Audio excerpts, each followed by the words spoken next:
So welcome to this third XMPP Academy. We will try to answer more questions that you have sent us in this new edition. So thank you for watching us. It seems that we're building quite a momentum around that type of video.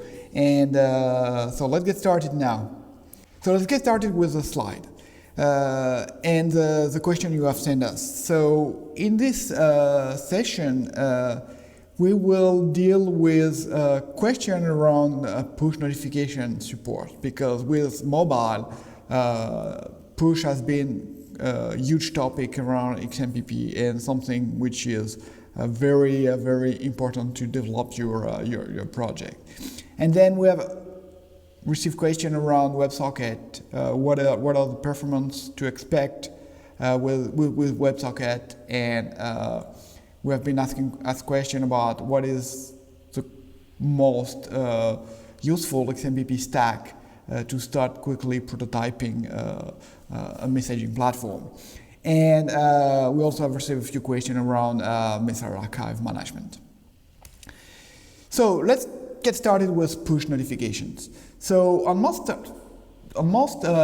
smartphone operating systems, push notifications are mandatory just because to save battery life, the app, when you put your app in the background, it is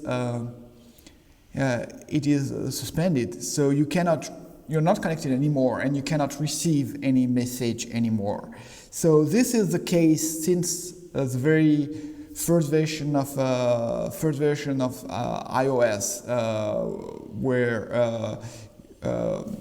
not the first version of iOS, but the version 3 of iOS, which introduced the ability to have real application with a feel that it's constantly running, and it feels that it's constantly running thanks to push notification. Previous that, applications were introduced in iOS 2, and iOS 2 you could not run push not application in background for more than a few minutes. So this is something which is basically does exist since the real start and real momentum the iPhone and iOS operating system. And this is something which is quite new with Android, and which has been introduced with Android 6. And with Android 6, unless your app is visible in the notification tray, so permanently visible in the notification tray, it can be suspended by the operating system. It means that the push that does exist on Android since quite some time now will be mandatory for a lot of apps, and especially a lot of messaging apps. So basically with mobile operating system, push is mandatory, and this is something you have to deal with in your chat application. So what it means, when you're suspended, you cannot directly receive message. So what the push will do for you is that it will make sure that you have a process that will awake your app when there is pending messages for the users, and it happens instantly, nearly in real time, and you don't notice the lag. So this is something which is very fast and ideal for the user. So here is a push service overview. So this is the Google diagram. So basically on the left you have the backend send a payload through the cloud, and the cloud, Google Cloud Messaging, is sending the messages to each devices. This is the way Apple represents the Apple push notification system infrastructure. So you have, they show that you can have many providers. It means that this is the benefit of the push notification in terms of battery life, because Apple has tuned, customized a single connection between the device and the cloud system. And this single connection is shared between all providers. So it means that every app doesn't have to handle their own connection to receive messages. It can be done in a battery efficient way by the operating system provider and device manufacturers. So this is a kind of multiplexing all the events that happen on the server and need to reach your device. This is done through a push notification service. So, in terms of details, here is how it works. Basically, this is Apple diagram, but it works nearly the same with Android. Basically, you contact, when you want to implement push notification in your application, what you do is that you get a device token. It's called a registration ID on Android, but basically you contact your the push notification service from the device manufacturer, OS provider, and you get a token. And that token is passed to the client app by the operating system, and the client app can then in turn pass it to the server backend. In our case, this is ejabberd, and ejabberd will use that device token to send a push through Apple or Google infrastructure. So basically that's how it works. And ejabberd support push notification in either our platform as a service, software as a service platform, ejabberd SaaS, or for business edition. So in both cases, it natively supports push notification.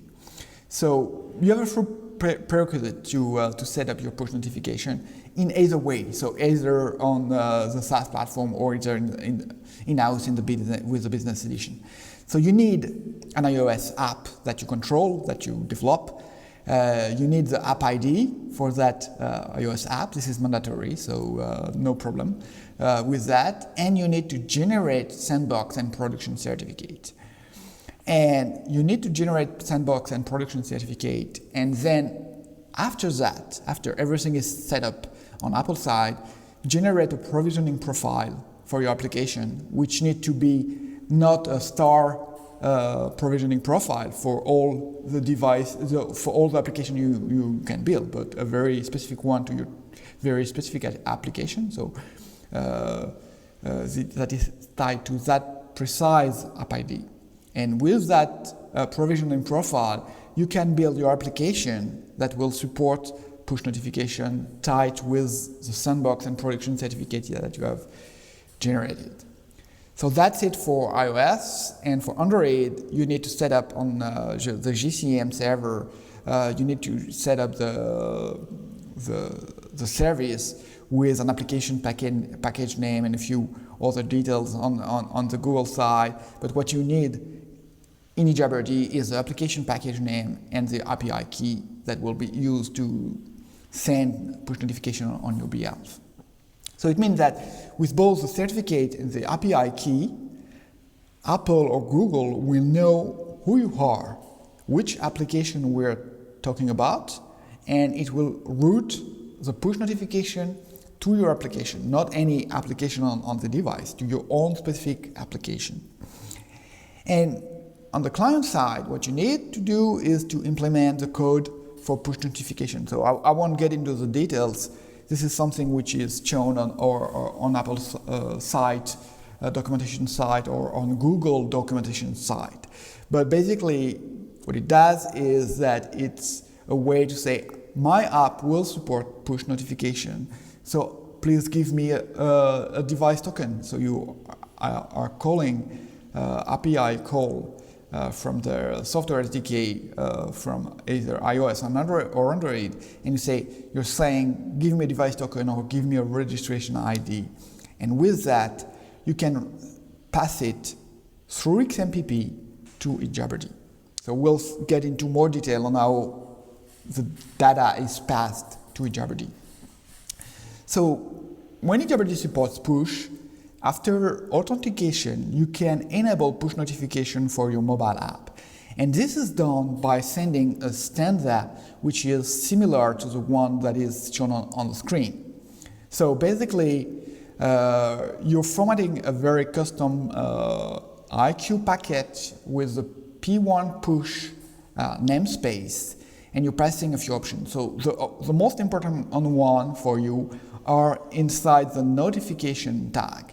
So in that notification tag, you will define the type of push service you want to use. Is that the Google one or the Apple one, and the device ID.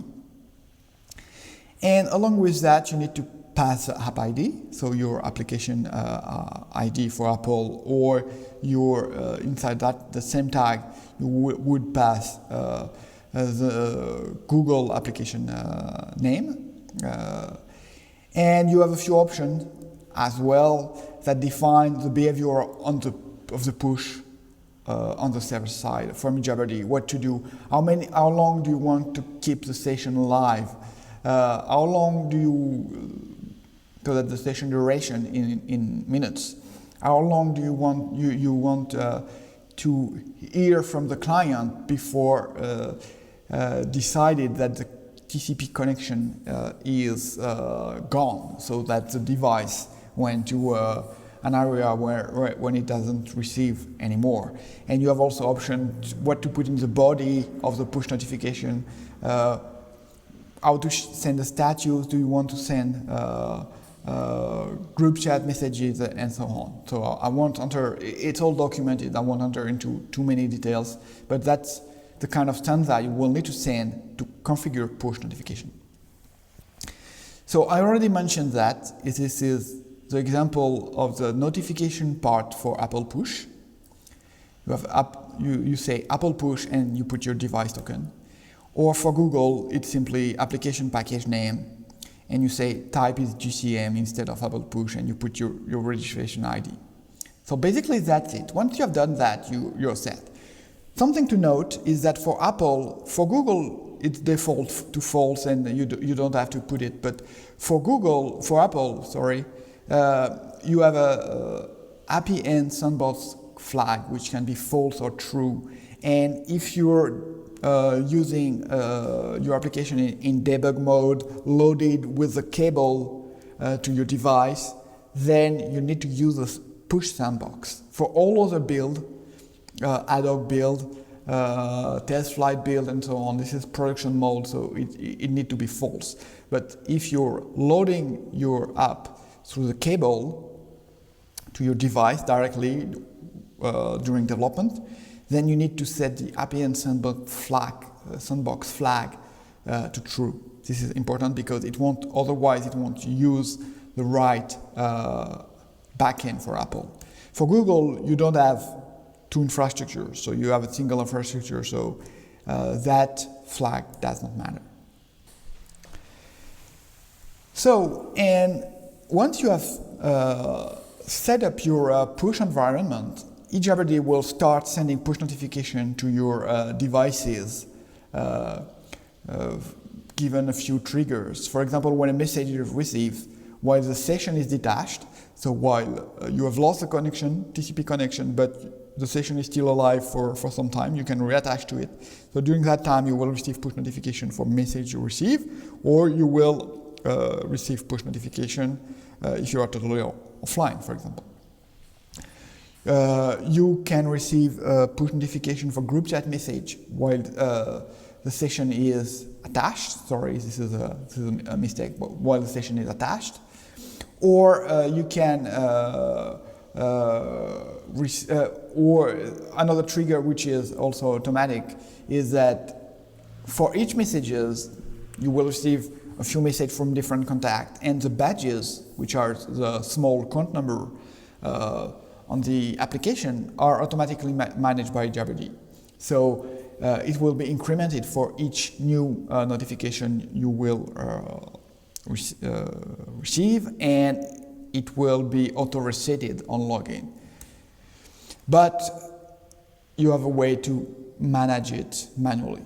So, for example, if your application has the ID of unread messages, and you want the badge to show the number of unread messages, you can set up the starting value of unread to 10, for example, in that specific case. So you can set up that option with a different specific IQ. This is a badge IQ operation in the namespace P1 push. And one of the good benefits of our platform is that you have many customization available for your push notification. So for example, you can configure push notification at the service level, and you can define per sender sound. So you can configure that for if this contact send me a message, it will be that sound, or if the contact send me a message, there will be no sound and it will be muted. So this is one of the possible customization.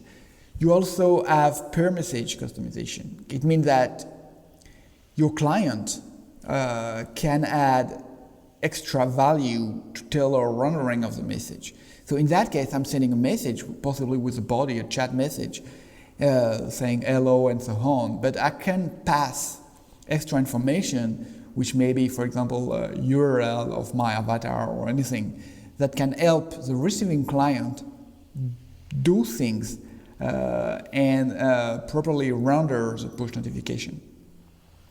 This is important for background processing, because that value is received directly on the push notification itself. So you can anticipate in your client, you can do some processing even without even if you don't want to or need to connect to XMPP at that right moment. So you can pass information to that inside the push notification itself.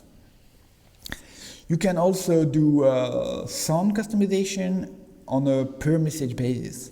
So you can pass a sound file name basically, or decide that this is a system message and it won't play any sound on the device. Please note that the sound cannot be user-defined. It means that the sound file needs to be packaged inside your application. It cannot be something that the user will upload to your application or record and play from your application. It has to be something which is packaged inside your application. So you already know the name of the sound files that are packaged with your app. And you can also do some kind of per message customization to customize the rendering of the notification itself. So you can decide to have a very custom body, or you can decide to customize the nicknames that will be shown at the beginning of the notification text. So you can really go very deep into the kind of customization you want to do and to improve the rendering of the notification on the user device. We also support silent push, meaning that it means that you can reuse our notification infrastructure to send information to the client to trigger a background operation. It means that a silent push is intended for the app only. It's sent to the user, but it's not at all shown to the user. So there is no indication to the user that a push has been received. It means that you can use that to trigger a background download or background processing to make sure that the state of the app is up to date the next time the user will open the app, for example.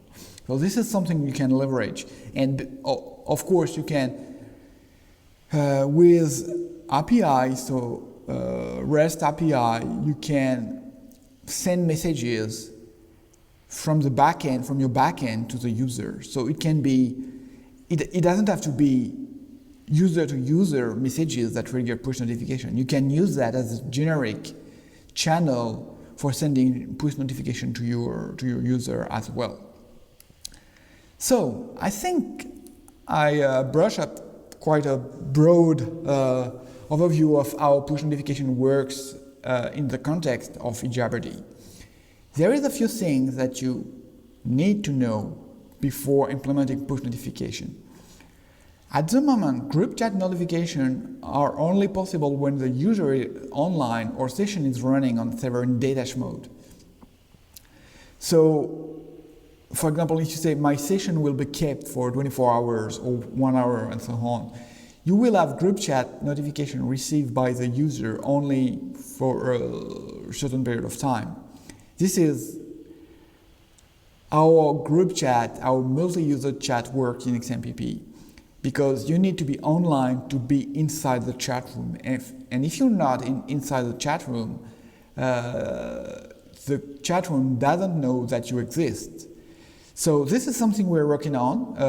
We have introduced something at the last ejabberd workshop in Paris, and this is something we expect to have implemented and deployed early next year. And it will allow you to send push notification for group chat even if the user is not at the moment present in the group chat. So this is coming. You don't worry about that. We're dealing with it. The second thing to know about push notification is that on Apple, the push buffer only contains one message. It means that you have to expect that some push can be missed. You need to take that into account in the workflow of your application. So, for example, if your phone is turned off, and that if you receive push notification, if you receive push notification, then several push notifications. When you turn on your phone, you will receive only the last one. So, from the user perspective, it means that you will need to open the app and resync with ejabberd and the offline messages received to get all the possible messages that have been sent to that user. And also, if you're using silent push notification, it could hide the last push notification that were supposed to be visible to the user. So it could be the last messages in the queue, and it may hide the fact that there is pending messages for the user. So be careful, make sure your badge is set properly and so on, to also give other visual indication clue that there is pending message for that user. And as you may have noticed, there is a XMPP extension proposal that deals and talk about push notification. And we handle different use cases. The extension defines a way for the app device to pass the push credential. That's the part we need to support as well. And they offer a standard API to trigger push notification from XMPP packet. So this is something we plan to implement in the future. We already have an implementation for XAP, and we plan to merge both approach to be able to use the standard forms for sending push notification with a message. But what the XAP does not define is what are the triggers, what will trigger the fact that the user will receive a push notification when the user is supposed to send that push notification. So it doesn't define that, for example, if you receive an offline message, you're supposed to receive a push notification, or if you're receiving pub-sub notification, what to do when you're not online, and so on. So it doesn't define the triggers.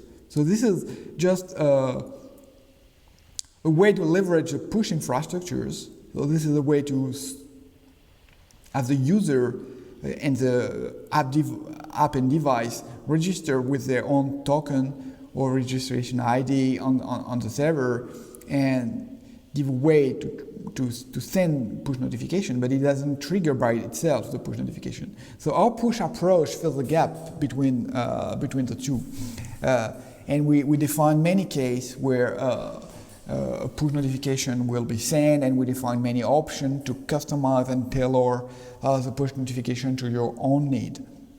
So you still need a very deep integration into your XMPP server so that the XMPP server can decide that right now, at that moment, I need to prepare a push notification for that user. So this is what we've been doing since years now. So we will address the next question, and the next one is about WebSocket. And the question is about what is the impact of WebSocket on web chat performance. So the first part of the question is what is the impact on the server? And on the server, WebSocket is a much more efficient protocol than HTTP bind Bosh protocol. So it uses less resources. So this is a win. Using WebSocket is a win on the server as compared to a long pooling approach that is Bosh protocol. But there is also an impact on the client, and switching to WebSocket will really benefit to your user because you will have a much lower latency to receive messages. So I've recorded a short video to demonstrate that, and basically I'm just connecting using Bosh, and you see that it's close to 1.5 seconds to reach the authenticated state on a local server. And when I do the same on the local server using WebSocket, it's 300 milliseconds. So you see that it's really much faster to use WebSocket to connect to ejabberd, for example. So I made a comparison. So here it's 4 times more performant. I tried with SSL on a remote server, so it was on localhost with no SSL. I tried with encryption on a remote server, and the difference was a bit less, but it's still quite a lot. It's still, just for authentication, it's still close to 1 second more, 1 second longer to authenticate with Bosh than to get through connection and authentication with WebSocket. So this is a huge win, and if your application is leveraging a lot of the aspect of XMPP, like doing a lot of interaction, discovery forms, server configurations, then you have a lot of round trip needed, a lot of IQs, for example. You have a lot of round trip, and WebSocket will be much more efficient in that way. So I also been asked what is today the ideal XMPP stack for quick prototyping. What if I want to prototype? So on the server, I think there is little question that ejabberd is very versatile. You can write plugins in it. You have a huge community behind it, and it's the most widely used server, and it can be used for prototyping. And you also know that it's scaled massively and that you will be able to put it to production. So this is, yes, I think the default choice for the server side for implementing a prototype or experimenting with XMPP. For the client part, I think if you're developing on Android, the default choice is Mach 4. If you're developing on iOS, it's XMPP framework. And for the web, I'm personally using Strophe. I know it quite a lot, and I've been using it since a long time. And you have full books on it by Jack Moffett. This is well documented, and it's very easy to get started. So the thing with Strophe is that you can also learn very easily. You can connect to ejabberd and use the JavaScript console to experiment sending and receiving XMPP packet. So from the console, you can generate a presence packet as shown here and send it directly. So interactively, you can prepare that and send that interactively. You can prepare messages, send them. You can prepare IQs and see what the server is sending you back. So this is a great way to experiment, prototype, learn about XMPP.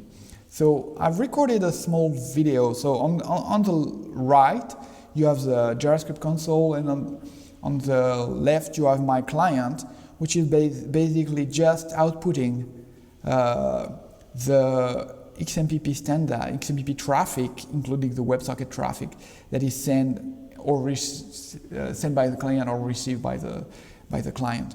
So in that case, I will just try to connect to my server, but it could be quite a more advanced client.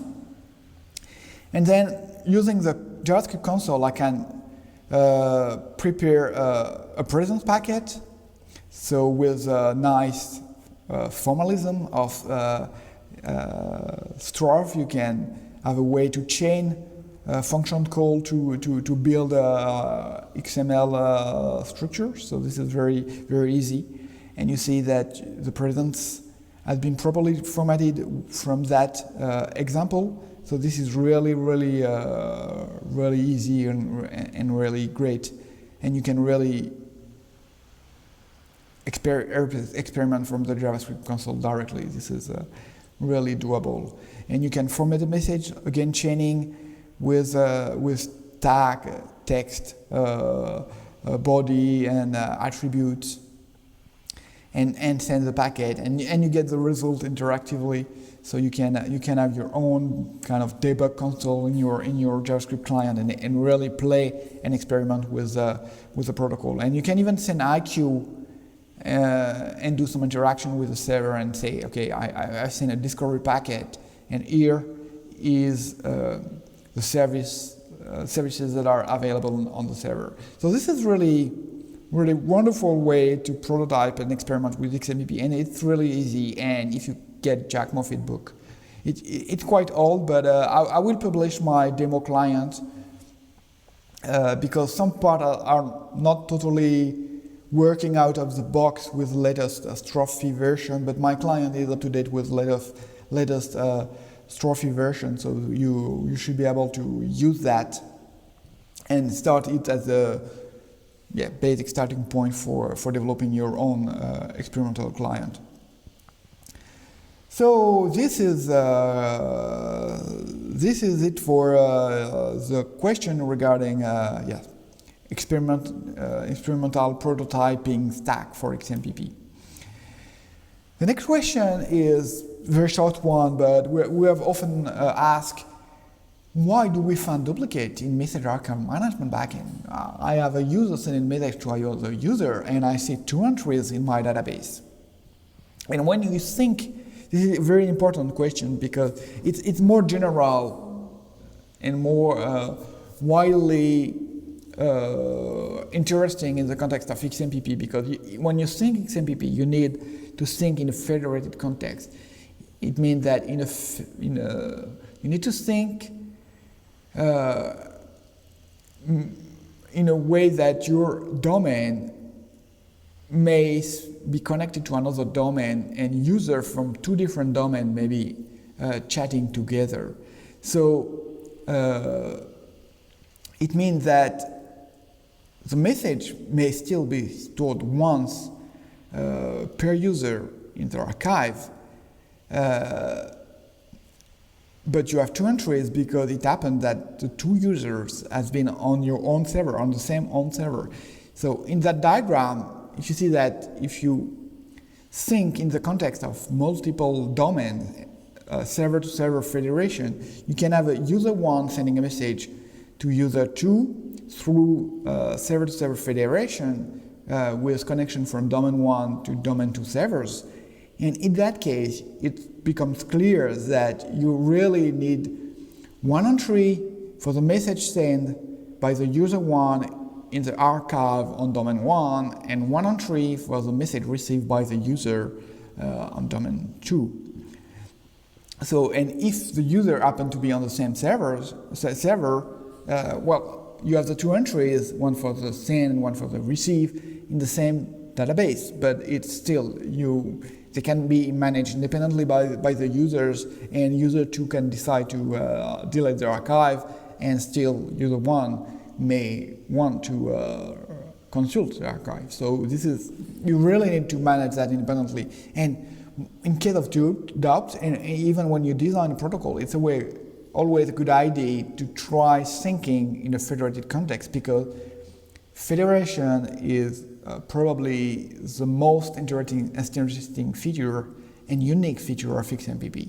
So when doing messaging, it's a pity to design a protocol that is not able to support federation, because you are limiting that protocol to a very specific and more limited context.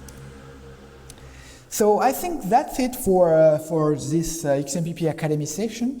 So we will be back in 2016 with more questions, I hope, from your side. And yes, we'll be back. Something that will change, however, is that the next academy isn't going to be an XMPP Academy, it's going to be an IoT Academy. So in January, we will hold a session which will be IoT Academy, and we will talk about various real-time connection protocols and compare them together and discuss how we can connect things to central servers, make them discuss efficiently, either through XMPP or through other type of protocols. So that will be the next academy we'll be running, and we're looking forward to your question, and we are very excited by that one, because we really think that it's filling a gap in terms of the messaging ecosystem. So thank you for joining us, and see you at the next XMPP Academy.